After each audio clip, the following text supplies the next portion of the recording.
everyone. I'm Sarah from Sourdough for Beginners. This morning, well, it's almost afternoon, I guess, but today I'm going to mix up the level 2 hydration beginner bread recipe. If you'd like to follow along, I'll go over the tools that I've got here.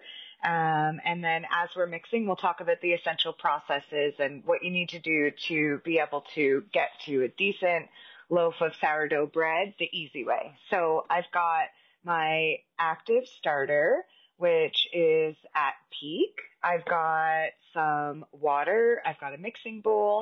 I like to use the scale, even though it's not necessary. I've got a whisk for blending my starter and my water, a spoon for mixing the dough until the flour is absorbed, a knife for stirring my starter, which I'll refeed after I mix. Hi, Kelly. Glad you're here. I've got some flour. I'm just going to use regular all-purpose flour today, and some salt. I'm out of all of my sturdier flours. Often with the beginner bread recipe, I'll do about 80% all-purpose and then add like 20% of spelt or rye or whole wheat or whatever it is. You can use any blend of flour that you like. The only thing we recommend for beginners is that you stay high in the sort of basic flour and low in a sturdier flour, because whole wheat flours just act a little bit differently. And so what we're always saying is, let's just make this easier for beginners at first. Let's do only the basics and get them comfortable with working with the dough and get them comfortable with making sourdough, and then start adding optional and advanced processes after. So the level 2 hydration beginner bread recipe is makes two about 1,000 gram loaves. It's 200 grams of starter, 700 grams of water, 1,000 grams of flour, and 20 grams of salt. So I'm just going to tare my scale to 0 with my bowl on. I'll show you my starter. It's nice and bubbly and happy and active. And what I always do is I mix and then I just refeed my starter right after I'm done mixing. So let's get 200 grams out of here. And I often keep 2 starters going only because I don't want my jar to overflow, and I usually use 2 or 3, sometimes 400 grams of starter per day. So the only reason you'll ever see me with 2 starters is just so that I'm not using up all of my starter out of one jar. So I took 128 grams out of that one. I'm just going to top this up to 200. So as you can see, this one's nice and bubbly. So when I first fed it yesterday, it was super thick. I had to be like, super hard to mix it. But now that it's peaked, it's started to eat through its flour. It's getting thinner. It's starting to go more towards the alcohol side. So the way the starter works is you try to use it at or after peak. The longer after peak you use it, the more sour flavor you get. And I like the sour flavor in mine. So what I generally do is feed my starter before bed and then mix in the morning. I fed this starter late last night because I used a bunch to dehydrate some starter. And so these sort of peaked, in the middle of the night last night. And now they're ready to use. So let's just get this last bit in here. So basic essential processes. If you're out there Googling and you're learning about sourdough, you're going to see things like create a levain from your starter, or auto-lease your flour in your water and let it sit for a while, then add the starter, then add the salt. All of those things are great. But as a beginner, it's just more than you need to do until you get comfortable with what's happening with the dough. So I've dumped 200 grams of starter into here, and now I'm going to add 700 grams of water straight into the starter, and then I'm just going to use a whisk and blend them up until they create like a milky, white, foamy substance. Then I'm just going to add my flour and my salt right on top and get them mixed in. Almost there. You definitely don't need a scale to do sourdough. In fact, all of our recipes, we've actually done conversions of them to cups. We've made it so that if you don't have a scale or you don't want a scale, you can still do the beginner bread recipe using cups. They're on the YouTube channel and on the Facebook page. I like using a scale because I can just dump. I don't have to pre-measure anything or worry about being accurate that way. The scale just lets me stand here and look at it and start dumping into it. So all I'm doing right now is just taking the starter and the water and dissolving the starter really well into the water. I like to just make sure there's like no chunks left and it's really well blended. And if you guys have any questions, lots of you here, welcome. I'm glad you're here. If you've never seen my videos before, I'm here for the beginner. If you've seen them before and you like just following along, I'm glad. But if you've got any questions as we go, post them. Carlene, thank you. That's so awesome. Carlene just sent me some stars. Those are so fun. I really love them. Okay, so now I'm going to tear my scale back to 0 again. And the scale I have, I have to push it twice. The first time I push it, it goes back and remembers what I had last time and totals what's on there now. And then if I push it again, it'll go back to 0 and ignore everything that's on the scale. So now I can just straight up measure 1,000 grams of flour into it. And like I said, today I'm just using all-purpose flour. My kids like the all-white bread sourdough. My husband and I like it with a little bit of spelt in it, but I'm out of spelt today. Grocery shopping day is a little ways out, so we'll just use all-purpose today. Lots of myths out there, lots of things saying you can't use metal or you have to use bread flour or there's not enough protein in all-purpose flour or the bleach in all-purpose flour is going to, ruin things. And I just know it's not true only because I've just practiced and tried everything to try to understand, what really is true and how can a beginner who doesn't have a ton of experience and doesn't have a ton of supplies or tools yet, how can they still do it? How can everyone do it? So we've got 1,000 grams of flour in here. Now I'm going to add 20 grams of salt. This is just like basic, fine, pink sea salt, but any salt will work. Try to go for the fine stuff just because it blends in a little better. But even if you've got coarse salt, use what you have. Okay, so now I've got this. And what I'm going to do is I'm just going to take my spoon and blend the flour and salt together kind of on top of the mixture. And then I'm going to mix the mixture until almost all of the water is absorbed. And then I'm going to finish mixing it with my hands. And then we can talk about what the rest of the day looks like today. So what are the essential processes? The essential processes are you're sitting there with an active starter. You put some starter and water in your bowl. You dissolve your starter. You add some flour and some salt. You mix them up to a shaggy dough. Then we start going into 30-minute rest and stretch and fold. So after you've got your first shaggy dough, let it rest for about 30 minutes, stretch and fold it, and do that 4 times. And stretching and folding is building strength into your dough. It's making it so that your gluten structures are combining and your dough is mixing up well together and everything's getting strong. There's ways to tell if your dough is strong enough by feel and by look. But the safest thing you can do as a beginner is just say, you know what, I'm going to do it 4 times and 4 times is enough. After we're done stretching and folding, we'll split this dough into 2 loaves and pop them into clear, straight-sided containers, and put them into the bulk proofing process. Katie Wilson says, just put some bowls in the oven, and I'm currently shaping cinnamon rolls and about to make pretzel bites. Awesome! Have fun! So bulk proofing happens on the counter after stretching and folding, but before pre-shaping and shaping. And what you're going to do is let your dough double. If you're going to cold proof, let your dough rise to 75%. But we always suggest that beginners skip cold proofing until they're comfortable with the process. So what we say is pick a day when you're going to be home, when you can pay attention to the dough, and feed your starter before bed, get up in the morning and mix, and then go through the processes so that you can practice with them. Get used to how the dough feels. Watch it while it rises. Pay attention to it. You'll be able to understand what's happening during these processes by being involved with them much more than trying to understand what you think needs to happen based on what you read on the internet, right? Especially since there are a million different ways to do sourdough in a valid way, and there are a million different opinions out there as to what the right way is. Melissa says, what temperature should the dough be at when it's done BF?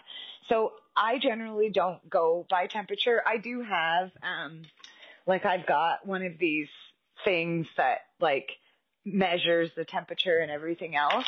The reality is that the temperature of your dough is going to be affected by the temperature of your home, right? Tom from the Sourdough Journey is so fantastic and so smart. And if you really want to start getting into like the advanced techniques of sourdough, he has this whole thing about like check the temperature of your dough as you go. And that's how you're going to know that you've bulk proofed enough. What I'm saying is, as a beginner, you know your dough needs to rise. Let it rise to 100% based on the way it looks. And I'll show you what I mean by that.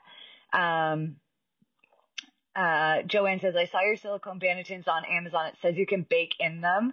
I wouldn't. Yeah. Okay. So actually I bought these, silicone bannetons a couple weeks ago, and it does say in them that they're good to high temperatures of 446 degrees Fahrenheit. I cook at 450. But I do prefer to bake my loaves either in a Dutch oven or a loaf pan. So in regards to strength and stretching and folding, I've just been moving this dough around, getting it mixed to a shaggy dough as we've been standing here. And I just want to show you something that helps you to understand the strength of dough when you're stretching and folding and what you're doing during stretching and folding. So if you look, this dough is very stuck to my fingers. And if I tried to pick it up, it won't, like, even if I grabbed it like this, it won't pick up as a single dough. What happens when you stretch and fold is it starts to bind together. It starts to create elasticity and become one connected organism. So if you hang around for a bit here, I'll show you some things about the essential processes. I'll show you the bulk proofing containers, and we'll wait a few minutes here, and I'll do the first stretch and fold on this dough. And what you'll see is that even on the first stretch and fold, and I'm suggesting you do it 4 times, the dough sticks to your hands less, it sticks to itself more, it starts to act stronger and more elastic. And that's what we're doing during stretching and folding, is building this strength into our dough. So let me just grab a towel for my hands, and then I'll show you the bulk proofing containers. Grab them. So could we measure bulk proofing by temperature? Yes, absolutely. But that's an advanced process. And what we suggest is getting comfortable with the basic processes first and then start adding that in. These are ways that you can perfect your bread and get that, Instagram loaf, as Tom likes to call it. But this is how I bulk proof. So I take these 2 containers. Once I split my dough into 2, these are exactly the right size to be able to bulk proof my dough. When I put it in, it sits about like at this line high in the middle. Over towards the edges, there's voids and spaces and everything else. But in general, the dough takes about a third of this container up. I mark the height of the dough with a marker. So I'll go around and I'll be like, well, right here it's this high, but over here it's not even touching the edge, and over here it's only this high. And then I pop the lid on and I leave the dough sitting on my counter, and I watch it until it's doubled if I'm going to bake the same day, which is what we suggest for beginners. The reason we suggest skipping cold proofing is if you made a mistake during bulk proofing or stretching and folding or somewhere else, cold proofing is just going to magnify that, right? If your dough is already overproofed, cold proofing is just going to make it worse. So what we say is, for your first few loaves, just let them double to 100%. And then once they've doubled, dump them out onto the counter. No flour, no water. Use a bench scraper. Pre-shape your dough. It'll be very sticky at first, but as you pre-shape it, you're going to build a skin on it. You're going to build some tension into it and some air. Let it sit for a minute, and then put your final shape on it and get it in the oven and bake it. Carrie says, how can I not burn the bottom of my sourdough using a cast iron Dutch oven? That's a fantastic question. Let me show you a couple of things here. So I'll show you. I take this disgusting, rusty old cake pan and fill it up to this line, and I put it on the rack underneath my Dutch oven, filled with water, right? And I actually use this. I put this in, and once this is boiling inside the oven, then I know my oven is hot enough for my bread. And that water barrier underneath the Dutch oven keeps the bottom of the oven from burning my loaf. And then I also take these like crinkled up pieces of tinfoil, and the crinkles kind of lets air circulate, but I put those in the bottom of my Dutch oven. And then when my bread is on the parchment paper, I end up slinging my bread onto the Dutch oven. So the tinfoil never touches the bread, but it serves as an air barrier within the Dutch oven to keep the bottom of your loaf softer. So when I bake at 450 the whole time. My oven doesn't go any higher than that. It's a tiny little sort of apartment size oven. You can see it over there in the corner. And so I don't have the option to bake at any other temperature other than 450. I do 30 minutes with the lid on. I take the lid off after 30 minutes. I do another 20 minutes with the lid off. Then I take that tray of water out of the oven and let sort of the bottom of the bread continue cooking. And at that point, I check the dough every 5 minutes until the internal temperature of the bread ends up being 205 Fahrenheit. So I just use like a regular like steak meat thermometer and make sure my bread goes all the way to 205. What about adding rice to the bottom of the Dutch oven? I've just heard people suggest that. So a couple of suggestions that are out there are put rice in the bottom of your Dutch oven and then your parchment paper on top. Lots of people swear by it. It scares me a little about the rice burning. But lots of people say it works, right? And this is the thing about sourdough. Lots of people have figured out all kinds of great tricks. So if you want to try it, then try it. I am just finding that the tinfoil is working great, so I haven't done that. Another thing is that you can put ice cubes sort of underneath your parchment paper in the Dutch oven and then close it. And theoretically, that steam, keeps the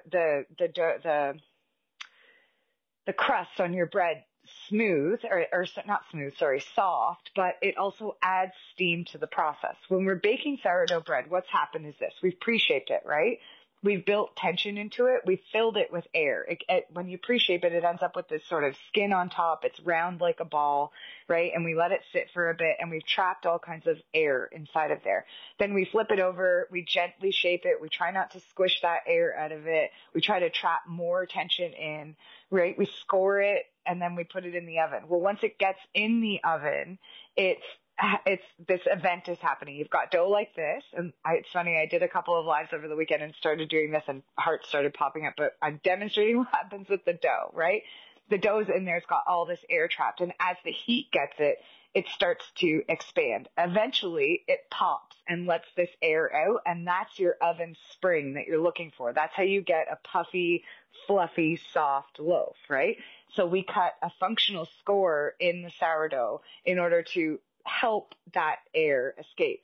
Theoretically, putting ice cubes in your Dutch oven will add, some steam to the process, and the steam that's building up inside the bread and around the bread is what creates that pop and gives us that oven spring.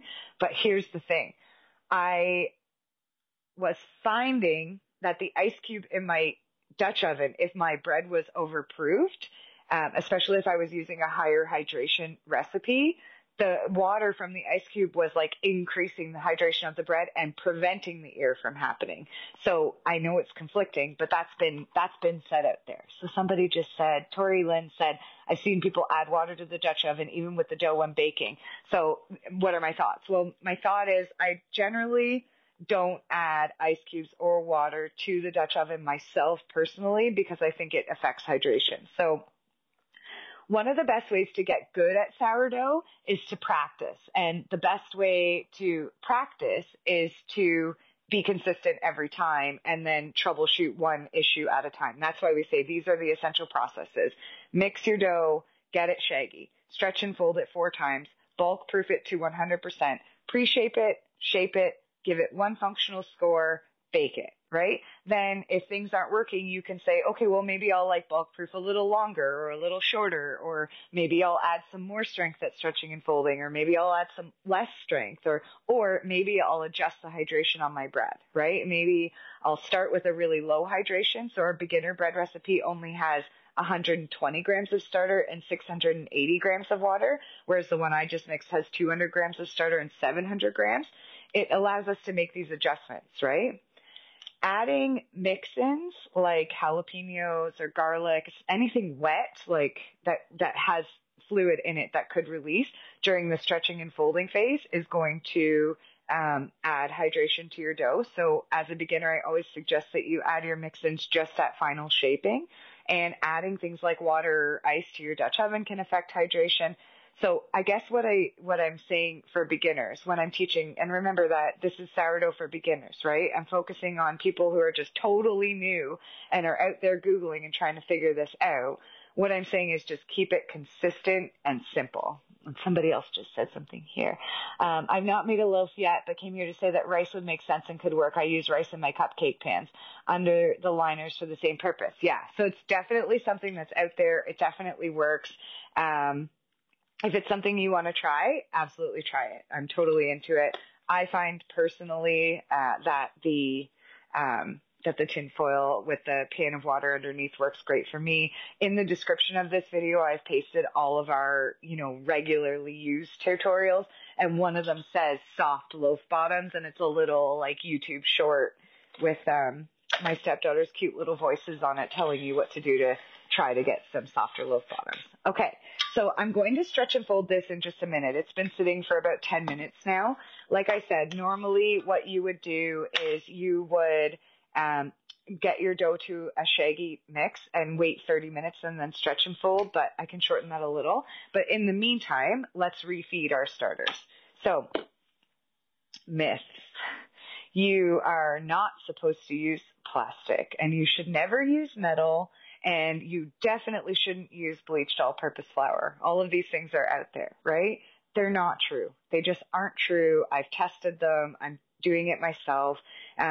Now, to be fair, I regularly feed these starters whole wheat flour, rye flour, spelt flour. I mix them up all the time, but I also often feed them bleached all-purpose flour.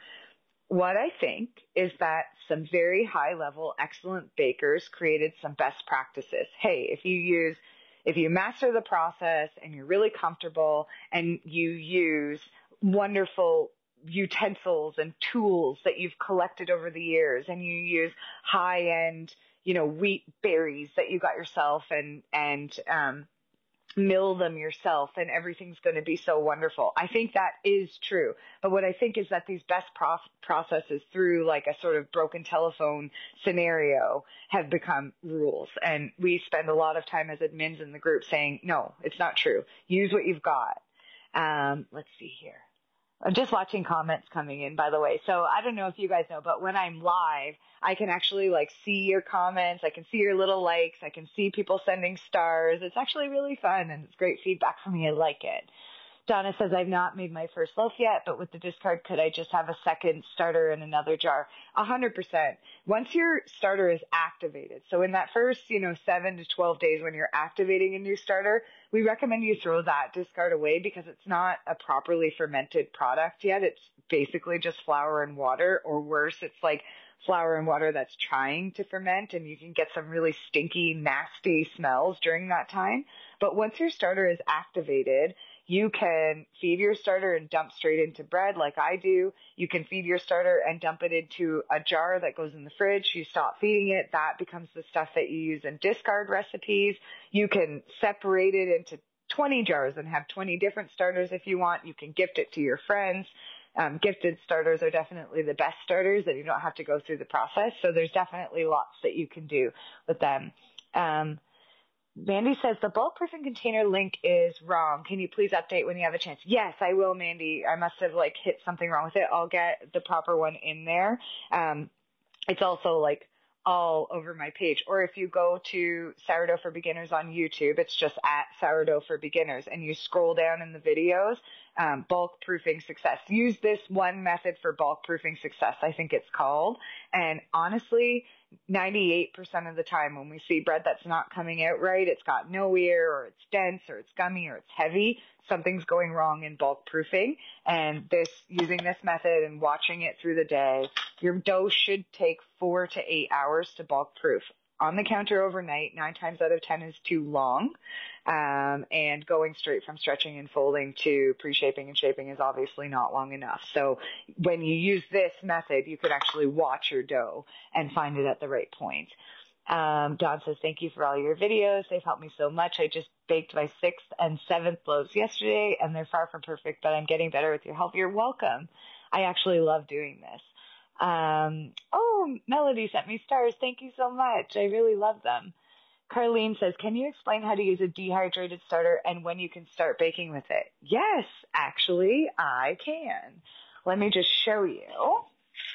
So, I've been dehydrating starter quite a bit the last couple of days because for people who don't want to make their own, I have an Etsy listing and you can buy some of Mama that I use in all my videos. But what I've done is I've taken a bunch of starter and dehydrated it. I recommend that everybody, once their starter is like really active and strong, dehydrate a bunch, put it in the cupboard. Then if ever anything went wrong with your starter, if it molded or whatever, you've got a backup plan. Rehydrating a starter is easy. I'll post I have like a photo and I'll post it in the comments of this afterwards.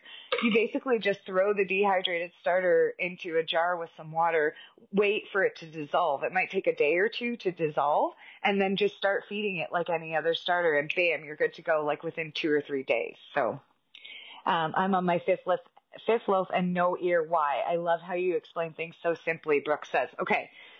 If your loaf is spreading in the oven when you cook it and you're not getting an ear, your dough is probably overproofed. So try shortening that bulk proofing process. I actually did a video a couple days ago. If you just go down the page, you can find it. If you know that you probably overproofed your dough, you can also do what's called a hot score. So you're scoring your dough and you can see it's like not holding the score. It's spreading. It's definitely overproofed.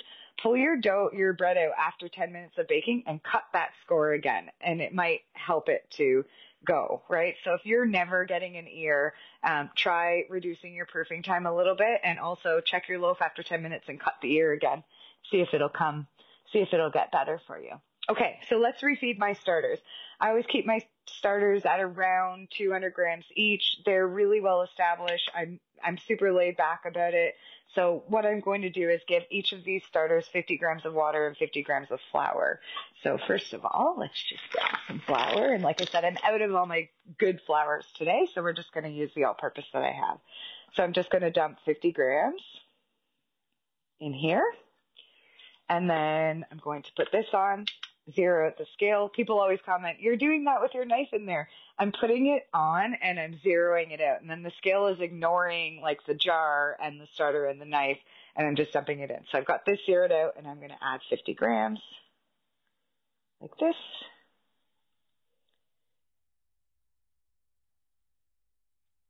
Almost perfect. Isn't it amazing? Eventually you get a feel for flour and how much you need.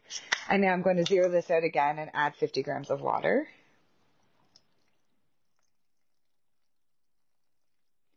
And then this one, pop it on, zero it out, add 50 grams of water. I'm just using tap water. I'm on a well. It's a spring-fed well, so it's actually quite excellent water. But we do have a water softener system that adds salt to the water. I haven't had any issues. Annie just sent me stars. Thank you so much. I love them. Annie says, love your videos. Just made my 3rd and 4th loaves this morning. They have all came out great because of your step-by-step directions. Yay! That makes me so happy. Tennille says, I followed your method this weekend and baked in the same day. The loaf tasted great and seemed to be proofed appropriately. Hang on one sec. I'm just hitting see more. Is a smooth crust minus the ear a sign of something? No blisters, which I like the look of. Usually a smooth ear is a sign of overproofing. So maybe just like cut half an hour off the proofing time that you gave it. And also try that hot score thing that I said. So score your bread, get it in the oven for 10 minutes, pop it out, just cut the score again. Because sometimes what happens when your bread is like sticky and overproofed, you put it in and the ear that you cut just fuses back together and sticks, right? And what happens is this steam like builds up inside the bread while it's baking. There it is. I did this the other day and had no idea what was happening. I'm saying bread, but Facebook's seeing hearts and it's hilarious. But anyhow, you're building steam, right? And if your score has fused back together, when the steam needs to escape, instead of the bread flinging upwards, it just falls flat, right? So if you're thinking that your dough looks sticky and it's falling before you put it in the oven, get it in there for 10 minutes, get some heat on it, pull it out, cut the score again, see if that helps. And if that's the case, just try adjusting we always say go to double first in the bulk proofing process, but then after that, go to 90% or go to 110% or only go to 50%. Play with that bulk proofing process until you start getting the perfect loaves that you want. Thanks, Annie. That's so great. I love those stars. Tori says, I am a total newbie. The one thing you described is Googling, trying to make sense of it. I've seen where they say to feed a starter with the same amount of flour and water as the starter. So if you have 200 grams of starter, would you feed 200 grams each flour and water? Sorry, I'm a blank slate with this. Okay. Your starter wants to eat flour and water, right? When you're developing a starter, you definitely want to make sure that you're feeding your starter more flour than there is starter, right? So if you've got 50 grams of starter, then you want to feed 50 grams of flour and 50 grams of water, right? If you're starting to find that your starter is getting really, really watery, then you might want to go 75 grams of flour and 50 grams of water. So the answer to that question is when you're developing a starter and when you're not used to it, just keep it nice and even, right? That's called a 1-to-1-to-1 ratio. So so say you're starting with the beginner bread recipe, which calls for 120 grams of starter. Keep 60 grams of starter in your jar. Feed it 60 grams each of flour and water. Now you have 180 altogether. Put 120 into your bread. That leaves. I hope you guys can still hear me. I just had a call come in and got rid of it. Ronald says, whole wheat honey loaf I baked after your video came out. Well, oh yay! I remember talking to you about this. You said howdy from Texas, I think. And then Ronald says, I'm following you. I started doing a start keeping starter in the counter. It looks great. Then the next morning it looks blah. I'll actually show you what that means. Thanks, Kim. So Mandy, Kim just pasted the bulk proofing success video for you. I must have broken the link somehow when I posted it. If you guys haven't seen Kim in the group before, she's one of our mods. She's amazing. We have the best mod team. Tiny mod team. We try to get to everything but the best one. Let's see who else is here. Claire, Stacy, Carrie, can you guys still hear me? It just says lost you. Let's see here. Cool. Kim, can you still hear me? I had a call come in during the live and stopped it, but I think you guys can. Okay, so let me just show you the starter. So you guys just watched me. I fed this starter, right? And right now it's like thick, right? And it's not bubbly yet. What's going to happen is as it eats through the flour, it gets super bubbly and eventually rises. And oh, great. Great. Thank you. Awesome. Forgot to put my phone on Do Not Disturb. So while I'm mixing this up, right, it's very thick. I have to use my muscles, right? Some people say, oh my gosh, it's like dough. But that's okay because by morning or later today or whenever I use this, it will have eaten through the flour and fermented and it gets much thinner. So if you're feeding your starter before bed and it looks amazing and then tomorrow it looks blah, is what someone just said, that's why, and that's totally normal. Okay, so I've mixed my dough to a shaggy dough. I've refed my starters. I'm going to set my starters beside the stove and leave them there until they double. Once they double, I'm going to pop them in the fridge and leave them in the fridge at peak. The fridge is going to slow down the fermentation process so that I only have to feed my starter once every 7 days or 4 to 12 hours before I bake, whichever comes first. And another trick that I don't necessarily teach to beginners, but I simply do, is say, for example, today I fed my starter and I let it peak and I stuck it in the fridge, and within 2 days from now I decide to bake again. I'll actually pull my starter out of the fridge and just use it without refeeding it. But again, these things come with experience. So you watched me mix this. It's shaggy. There's clumps of dry dough in there. I'm going to just take some water and wet my hand just a little. And I'm going to start doing the first stretch and fold. So if you were here earlier when I was mixing this, you'll remember that when I was putting my hand in, I couldn't lift the dough. It was sticking to my fingers and it wouldn't hold together. In the first set of stretching and folding, this starts to change. Brooke says, I've been using unbleached. Can I use some rye flour in my starter? 100%. Use what you've got. You can put anything you want in your starter. I made one out of beer and flour before. I frequently put, like when I get to the bottom of my bag of spelt and there's hardly any left, I just dump it in my starter. My starter like gets all excited when I give it something new. Sometimes a little bit of a change in your starter helps a lot.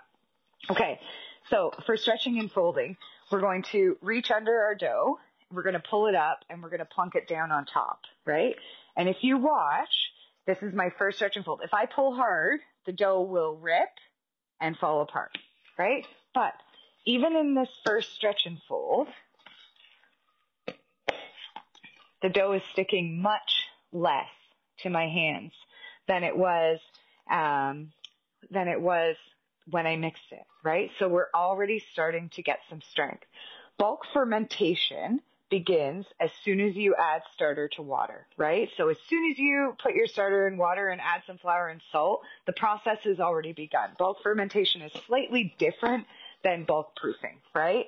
So while we're standing here with these 30-minute rest periods in between stretching and folding, the dough is already starting to ferment, is already starting to do its job, and we're just helping it along by doing this stretching and folding process, right? So if you look now, compared to before, when I first mixed the dough, I tried to pick it up and it would just rip and it wouldn't stay together. Now look, it's still going to rip. Watch, my thumb will come through, right? It's not strong enough yet, but it's already much stronger than it was when we mixed it, right? So that's what we're doing with this the stretching and folding process. So unless anyone else has any questions, I'm going to start getting wrapped up on this live, and I'm going to go in and fix that link. Kim just posted it in the comments. I just saw Kim post something about dehydrating. That's definitely something I recommend everybody does, just as like an insurance policy and a backup plan. And I'm going to stretch and fold this 3 more times, get it into my bulk proofing containers, and bake these loaves later on tonight, and I'll be set up for dough for a little while. Definitely check out the links in the description of this video. All of the tutorials, especially the ones that are like broken down into specific things, are there. To those of you who sent me stars, thank you so much. I love them.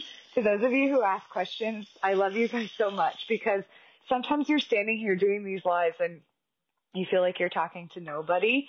And also, we pay attention to the questions that come up in the group and on the page. And the reality is that it's the same questions all the time. And so every single tutorial that we have and that we've made is a specific response to people's questions. So thanks for asking. And I'm going to end for today, but happy sourdough making, and thanks for being here. See you later. Bye.